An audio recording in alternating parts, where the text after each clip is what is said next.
दोस्तों, जैसी आप तैयारी कर रहे हैं एसएससी की, बैंकिंग की, सीयूटी, एनडीए, सीडीएस, एयरफोर्स, मतलब जितने भी आपके वनडे एग्जाम जो देसी भाषा में कहें, अगर आप किसी भी सरकारी नौकरी की तैयारी कर रहे हैं तो उसमें कई सेक्शन आते हैं दोस्तों। आज का सेक्शन तो आपने स्क्रीन पर पढ़ ही लिया होगा, समझ में भी आ गया होगा और ये भी पता चला होगा कि कई बार ये आपका सेक्शन आपको पूरे नंबर देके जाता है और कई बार ये जीरो या कई बार नेगेटिव भी देके जाता है दोस्तों। क्यों?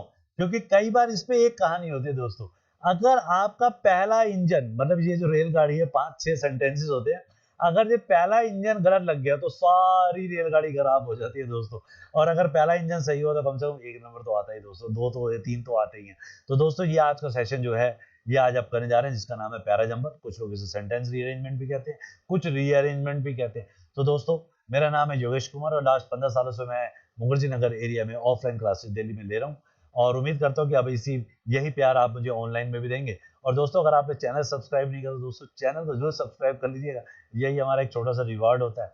और हमेशा ध्यान रखिए विद्या बांटने से बढ़ती है दोस्तों, अगर आप बांट देंगे तो बहुत अच्छी बात है, बांटने का मतलब शेयर कर दीजिए। चलिए दोस्तों स्टार्ट करते हैं आज का सेशन। अब जैसे आप देख रहे हैं रीअरेंजमेंट, तो मैं रीअरेंजमेंट से पहले कुछ छोटे छोटे डिस्कस आपके साथ जरूर करना चाहूंगा। रीअरेंजमेंट सुनते ही सबसे पहले दिमाग में क्या आता है कि सर पहला सेंटेंस क्या होगा। तो दोस्तों जो पहला सेंटेंस होगा इसके लिए कुछ खास नहीं करना है, आपको सिंपल सा एक काम करना है। सबसे पहले आपको सबसे पहले इस सेंटेंस में ढूंढना है कि आपका नाउन क्या है, प्रोनाउन क्या है एंड कंजंक्शन क्या है। अब दोस्तों जब ये अप्रोच आपको क्लियर होगी कि नाउन, प्रोनाउन और कंजंक्शन आपने ढूंढ लिया, it would be very easy for you.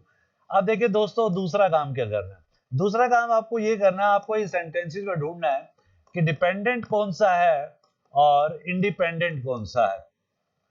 और हमेशा पता है कि इंडिपेंडेंट पहले आता है, डिपेंडेंट बाद में आता है। ये छोटी सी अप्रोच आपको क्लियर है दोस्तों। देखिएगा बहुत छोटे छोटे रूल्स हैं, क्योंकि जब भी आप कहीं पर यूट्यूब में पढ़ते हैं या कहीं ऑफलाइन क्लास में लेते हैं तो वो आपको सिर्फ सेंटेंस की हिंदी बनाने को कहते हैं। यार आप हिंदी तो बनाइए, लेकिन सारी हिंदी के चक्कर में फिर भी आपका आंसर गलत हो जाए तो इसका मतलब कहीं ना कहीं एक टेक्निकल एस्पेक्ट की जरूरत है दोस्तों। वो टेक्निकल एस्पेक्ट आप सीख रहे हैं दोस्तों आज। अब डिपेंडेंट इंडिपेंडेंट के बाद तीसरा कंसेप्ट क्या है उसको ध्यान से देखिए। अब आपको यहाँ पर आपको एक शब्द ढूंढना है, जिसे हमने बोला बाप, मतलब बाप शब्द नहीं ढूंढना है।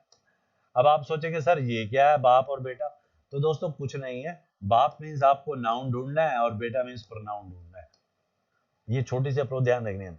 और फोर्थ आपको ढूंढनी है लिंकिंग। लिंकिंग का मतलब दो सेंटेंसेस के बीच में लिंकिंग होगी।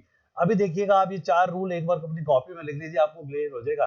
मैं थोड़ा साइड में हो गया हूं ताकि आप आराम से नोट डाउन कर सके, क्योंकि आज का सेशन आपके इस सेशन को सॉल्व करने वाला है। और इस तरह की कुछ और प्रैक्टिस के लिए दोस्तों चैनल को अभी सब्सक्राइब कर लीजिए। बिल्कुल आपको लगने लगे यार ये तो बहुत आसान था, पर पता नहीं कोचिंग वाले क्यों नहीं पढ़ा रहे थे। अरे यार वो पढ़ा रहे थे, वो अपने टेक्निकल ढंग से ना आपको सिर्फ हिंदी हिंदी सिखा रहे थे। ये देखो हिंदी के साथ जुड़ गया, ये हिंदी के साथ जुड़ गया, ऐसे नहीं होता दोस्तों। ये जो आज आप सेशन देखने जा रहे हैं दोस्तों, मैंने कोई ऐसे कोई क्वेश्चन उठाया या 2014 को उठाया, तो ग्रेजुअली करके मैं 2023 तक जाऊंगा और हम एक एक सेशन को करके देखेंगे, आपको बहुत मजा आएगा। चलिए दोस्तों अब हम लेते हैं अपना स्लाइड, अपना क्वेश्चन जो आपको समझ में आएगा। तो दोस्तों ये आपके सामने 5 लाइनें हैं, A B C D E. तो ऐसे तो पढ़ना बड़ा मुश्किल हो जाएगा, हाँ लेकिन एग्जाम में ऐसे ही आता है। लेकिन वहां पे आप पढ़ लेते हैं, लेकिन यहाँ पढ़ना मुश्किल हो जाएगा, इसलिए मैंने आपके लिए छोटा सा काम किया है। मैंने हर सेंटेंसेस को अलग अलग फ्रेम कर दिया, जिससे आपके लिए बहुत ईजी हो जाए दोस्तों। चलिए ज्यादा टाइम वेस्ट नहीं करेंगे। हमेशा मैं बिलीव करता हूँ आपका भी टाइम बहुत कीमती है, मेरा टाइम भी बहुत कीमती है। If you are transitioning from products to services और vice versa, you have to know understand these differences. तो दोस्तों मुझे तो मेरा अपना कंसेप्ट मिल गया, क्योंकि मैंने नाउन और प्रोनाउन को कहा था। मैंने कहा Amar, Akbar, Anthony are my friends and these are going to market. मैंने कहा these are going to market, these किसके लिए लगाया गया था? Amar, Akbar and Anthony. Amar, Akbar, Anthony मेरे नाउन थे, दीज मेरा प्रोनाउन का काम कर रहा है दोस्तों। मुझे मिल गया यहाँ पर। वो अलग बात है कि यहाँ पर मेरा जो दीज है वो एक एडजेक्टिव का काम कर रहा है, क्योंकि डिफरेंसेस नाउन है। इस तरह के कंसेप्ट भी आपको डिस्कस किए जाएंगे दोस्तों। चाहूँ तो मैं इसी के अंदर बहुत सारे एरर और ग्रामेटिकल कंसेप्ट भी सिखा सकता हूँ, लेकिन उसको हम ग्रेजुअली सीखेंगे, स्टेप बाय स्टेप सीखेंगे। चलिए दोस्तों आज का टारगेट सिर्फ और सिर्फ पैराजंबल है। जो दीज हमारा यहाँ पर एक नाउन कह सकते हैं, डिपेंडेंट कह सकते हैं। आगे चलते हैं दोस्तों, हमें अपना एक कंसेप्ट मिल गया और इस दीज ने बता दिया कि मैं पहला सेंटेंस नहीं हो सकता हूँ। क्योंकि हमेशा ध्यान रखिए जब भी आप इस कंसेप्ट पे आ रहे हैं तो सबसे पहले आपको, अच्छा मेरी ड्राइंग को मत देखना, ड्राइंग थोड़ी अच्छी नहीं होगी।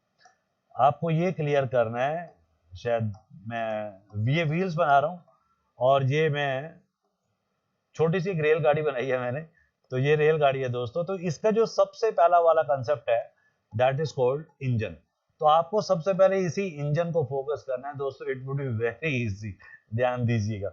और इंजन का मतलब वो ऐसा सेंटेंस होना चाहिए जो पूरे सेंटेंस को कैरी फॉरवर्ड करे, आगे लेके चले और बाकी उस पर डिपेंडेंट हो। यही एक मीनिंग होता है दोस्तों पैरा जम्बलिंग का या रीअरेंजमेंट का। तो हमें इस पहला हमारा काम इंजन ढूंढ रहे हैं। जो मैंने अभी वो कांटा लगाया था ना, जो क्रॉस किया था, वो इसलिए किया था ताकि हम समझ पाए कि ये हमारा पहला इंजन नहीं हो सकता है। चलिए दोस्तों सेकंड पर आते हैं। अब इसने मुझे एक शब्द दे दिया फॉर एग्जाम्पल। अरे मैं एक स्टार्टिंग में फॉर एग्जाम्पल किसने ले लूं, पहले मुझे बताना तो होगा ना कि कोई कंसेप्ट चल रहा है, फिर उदाहरण देते हैं। जैसे हम अपने बुक्स में पढ़ते हैं स्कूल की, कॉलेज की, तो पहले कोई कंसेप्ट आएगा फिर उसी का उदाहरण दिया जाएगा। तो आपने एक बहुत छोटी सी अप्रोच समझिए। इस तरह के अगर आप कुछ क्वेश्चन कर लेते हैं दोस्तों, बिलीव मी आपको कभी भी पैरा जमने में प्रॉब्लम नहीं होगी। बस ये टेक्निकल अप्रोच सीखने के लिए इसी चैनल पे आना होगा। इंग्लिश जरूरी है दोस्तों। चलिए वापस आते हैं। तो इसका मतलब ये मेरी अप्रोच एलिमिनेट हो चुकी है। तो यहाँ मेरा कंसेप्ट क्लियर हो चुका है दोस्तों। तीसरे पर आते हैं। अभी मैं कुछ नहीं कर रहा हूं, मैं पहला इंजन ढूंढने के लिए एक नाउन को ढूंढ रहा हूं और एक इंडिपेंडेंट सेंटेंसेस को ढूंढ रहा हूं। यही आपको भी करना है दोस्तों। अब मुझे मिलता है यहाँ पर understanding the different changes in product and services marketing can help you establish the right approach for this transition. ये ट्रांजिशन मिल गया मुझे। फिर मुझे एक मिल गया है दिस। दिस का मतलब पहले मुझे बताना पड़ेगा कौन सी ट्रांजिशन, तो मुझे उसके लिए दिस ट्रांजिशन मिल गया। इस एक शब्द ने फिर मुझे मजबूर कर दिया है कि सर इसे बिना आप काट दीजिए क्योंकि ये पहला सेंटेंस नहीं हो सकता है। अच्छा आप सोच रहे हो कि सर कितना आसान हो गया। बिल्कुल दोस्तों डेफिनेटली। और यही अप्रोच होती है एग्जाम में भी। आपको सबसे पहले यही छोटे छोटे काम करने होते हैं। और हमारा कई स्टूडेंट क्या करते हैं, कई यूट्यूबर्स क्या करते हैं, पहले सबकी हिंदी बताने बैठ जाते हैं। अरे यार आप हिंदी बताते रहोगे तो बच्चा तो ट्रांसलेशन ही करते रह जाएगा और आपका कीमत, जो टाइम की कीमत है वो तो समझिए। चलिए दोस्तों नेक्स्ट पर आते हैं। अनलेस पहले शब्द में ही तूफान आ गया है। नाउन पर नाउन कंजंक्शन कहा था, कंजंक्शन आ गया है अनलेस। आप तो डर लग रहा होगा कि सारे सेंटेंस ही बाहर ना हो जाए। देख लेते हैं दोस्तों, कोई बात नहीं। ये भी इसका मतलब क्रॉस तो लगाना ही पड़ेगा क्योंकि ये भी मुझे रोक रहा है कि मैं तो प्रनाउन और कंजंक्शन में से हूं दोस्तों। लास्ट ई बचा है दोस्तों। Company that are marketing product face different challenges compare to those that are promoting services. मुझे मिल गया है यहाँ पर, मुझे यहाँ पर एक मेरा प्यारा सा नाउन मिल गया है दोस्तों, कंपनीज, जिसने मुझे ये मैसेज दे दिया है कि मैं सेंटेंस का पहला पार्ट हूं दोस्तों। बस मैं पहला पार्ट हूं, इसका मतलब मेरा आंसर क्लियर हो गया है कि मेरा यही फर्स्ट अप्रोच हो सकती है और यही मेरा पहला सेंटेंस हो सकता है। तो दोस्तों ये क्लियर हो गया है कि मुझे पहला आंसर मिल गया। फाइनल आंसर में हम अपना पहला आंसर लिखने जा रहे हैं, ई फॉर एलिफेंट। तो दोस्तों आई होप कि ये इंजन मिलने में आपको अब एग्जाम में प्रॉब्लम नहीं आएगी। मतलब अगर आपका ये 5 नंबर का क्वेश्चन तो 1 नंबर तो पक्का हो गया दोस्तों। क्लियर हो दोस्तों, समझ में आया? कोई हिंदी नहीं, नो हिंदी नो बकवास, क्लियर। बहुत सिंपल होता है दोस्तों। इसी ढंग से अगर आप पैराजंबल सीखेंगे, क्लोज टेस्ट सीखेंगे, कॉम्प्रिहेंशन की एक ऐसी टेक्निक सीखेंगे, आपको लगे अरे कितना आसान पेपर है, हमें पता नहीं कहाँ कहाँ घुमाया जा रहा है। अरे कुछ नहीं घुमाना, सीधा काम करना है, पेपर पास करना है दोस्तों। चले दोस्तों अब वापस आते हैं। हम ये तो हमारा फाइनल हो गया। अब हम दोबारा से ए बी सी डी दोबारा से देखते हैं और ये समझने की कोशिश करते हैं कि ए में क्या है। ये हमारा इंजन तो नहीं था। If you are transitioning from product to services or vice versa, you have to know understand these differences. अब वो यहां पर कह रहा है if you are transitioning from product to service, मतलब आप प्रोडक्ट से सर्विसेज की तरफ जा रहे हैं, सर्विस से प्रोडक्ट की तरफ जा रहे हैं, या उसका वाइस वर्सा। और तो आपको ये जो डिफरेंसेस हैं जो आप ट्रांसफर कर रहे हैं, जैसे इसको प्रमोट करना होगा और बेचना होगा, ये दो एस्पेक्ट पे काम कर रहा है। एक तो प्रोडक्ट पे काम कर रहा है और दूसरा सर्विसेज पे काम कर रहा है। यहां तक हमारी अप्रोच बिल्कुल क्लियर हो गया दोस्तों, बिल्कुल क्लियर हो गया, कुछ खास नहीं हुआ है इसके अंदर। क्लियर है दोस्तों? अब यहाँ पर हमारा आंसर, ये अभी हमने आंसर नहीं दिया कि इसको हमने किस ऑर्डर पे लेना है, लेकिन हमें ये कंसेप्ट क्लियर हो गया। इसके बाद देखते हैं बी में। अब प्रोडक्ट इज टेंजिबल, अब ये तो क्लियर हो गया कि हम प्रोडक्ट और सर्विसेज पे जा रहे हैं। प्रोडक्ट का मतलब जिन्हें हम टच कर सकते हैं, और सर्विस जिसे आप टच नहीं कर सकते। जैसे मैं आपको अभी टीच कर रहा हूँ तो ये सर्विस कैटेगरी में है दोस्तों, लेकिन अगर आप मार्केट से बुक और रजिस्टर परचेज करके आए तो वो प्रोडक्ट कैटेगरी में। अब वो यहाँ पर कह रहा है प्रोडक्ट इज टेंजिबल, मतलब उसने ये डिसाइड किया है कि प्रोडक्ट पे काम करेगा, और सर्विस इंटेंजिबल है। लेकिन पहले वाले ए में उसने ये बताया था कि प्रोडक्ट अलग होता है और सर्विस अलग होती है, दो अलग अलग चीजें। अब वो बता रहा है कि प्रोडक्ट के फीचर क्या है और सर्विस के फीचर क्या है। वो कह रहा है प्रोडक्ट टेंजिबल है, मतलब जिसे टच किया जा सकता है। टेंजिबल का मतलब जिसे टच किया जा सकता है, which can be touch, and intangible which can not be touch, that what it says. Now we need to understand, चलिए मैं थोड़ा सा हिंदी में वापस आता हूं। Okay, now what we need to understand.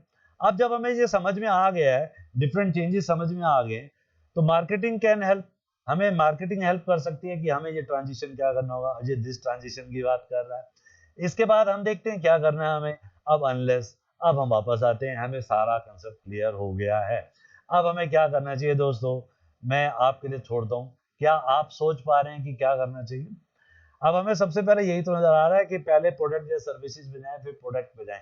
तो इसका मतलब हमारा आंसर डन हो गया दोस्तों, कि हम पहले जो मार्केटिंग का प्लान कर रहे हैं, जो हमारी कंपनी है वो मार्केटिंग का प्लान कर रही है, उसे ये डिसाइड करना है कि वो प्रोडक्ट की तरफ जा रही है, सर्विसेज की तरफ जा रही है। तो ई के बाद एलिफेंट हो गया। फिर प्रोडक्ट के बाद ये देखना है कि वो टेंजिबल है या इंटेंजिबल है। अब हम आते हैं बी, सी और डी के बाद। ये तो हमारा डन हो गया। दोबारा से एक और समझ लेते हैं, फ्रॉम प्रोडक्ट्स टू सर्विसेज। तो हमारा ये मेजर कंसेप्ट क्लियर हो गया दोस्तों। अब हम आते हैं बी की तरफ। A product is tangible, which means the customer can touch and see the product before deciding. ठीक है जी, बिल्कुल सही आंसर है। अब सी भी देख लेते हैं एक बार। Understanding the different changes in product and service marketing can help. अब वो कह रहा है कि अगर हम इनके डिफरेंट को समझ जाते हैं, अगर हम डिफरेंट समझ जाते हैं तो हम एक राइट अप्रोच लगा पाएंगे। तो पहले अभी डिफरेंट समझाने की बात कर रहा हूँ, और उसने यहाँ पर दिस ट्रांजिशन की बात करी है। और अगर हम ध्यान से देखें, और यहाँ पर उसने प्रोडक्ट टेंजिबल की बात करी बी में, और डी में अगर हम ध्यान से देखें तो यहाँ पर उसने टेंजिबिलिटी की बात करी है। तो ये तो क्लियर हो गया, पहले टेंजिबल आने वाला है, फिर टेंजिबिलिटी आने वाला है। ये तो क्लियर हो गया, बेसिक डिफरेंस ऑफ टेंजिबिलिटी। तो पहले डिफरेंसेस हमें पता ही चलेंगे तभी हो पाएगा। इट विल बी, और यहाँ पर उसने फ्यूचर भी दे दिया, it will be a challenge to promote and sell your product. चले, तो अब हमें क्या करना चाहिए दोस्तों, अब हमें क्या करना चाहिए। A product is tangible which means the customer can touch. तो पहले हमें डिफरेंस समझाना होगा, और डिफरेंस समझने के लिए पहले हमें ये बताना होगा कि जो डिफरेंट चेंजेस हैं उनको समझिए, फिर वो बताता है कि कौन कौन से कंसेप्ट हैं।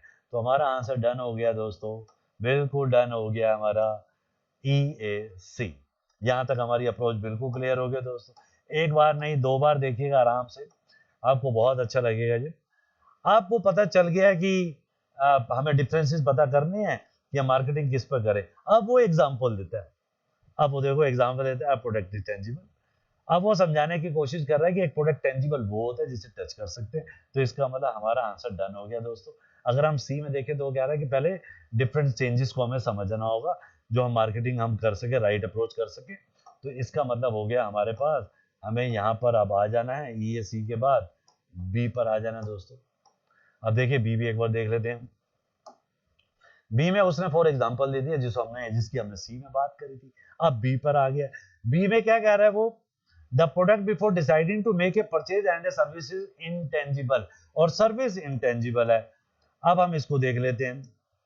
Unless you understand the basic difference tangibility, जब तक आप वो डिफरेंसेस को नहीं समझते हैं, आपकी जो ये चैलेंज होगा प्रमोट करने का, ये नहीं पूरा हो पाएगा। तो ये इसका मतलब हमारा फाइनल आंसर हो गया दोस्तों, ई ए सी बी और डी। तो हमने इस तरह से कंसेप्ट को सीखना है। सबसे पहला काम हमारा जो है, मैं दोबारा से एक बार आपके सामने एक्सप्लेन करता हूँ। तो दोस्तों जब भी आप पैराजंबल या सेंटेंस अरेंजमेंट को करते हैं, तो आपको पहले नाउन पर noun conjunction, dependent independent, father son, और दूसरा आपको लिंकिंग को देखना है दोस्तों। इस तरह के कंसेप्ट से आपको ये टेक्निकल अप्रोच क्लियर होगी, आप देखेंगे पेपर बहुत आसान हो जाएगा। आज हो सकता है कि फर्स्ट टाइम आपने किया हो, इसलिए थोड़ा सा आपको एकदम एकदम लगा हो कि बड़ा स्पीडी है, लेकिन जब 2 4 5 आप कर लेंगे दोस्तों, लेकिन उसमें चैनल सब्सक्राइब जरूर कर लीजिएगा, आपको रियल में बहुत हेल्पफुल होगा दोस्तों। चलिए दोस्तों, मेरा नाम योगेश कुमार है। दोबारा से थैंक्स करता हूँ और उम्मीद करता हूँ कि आप चैनल जरूर सब्सक्राइब करेंगे दोस्तों। Thank you.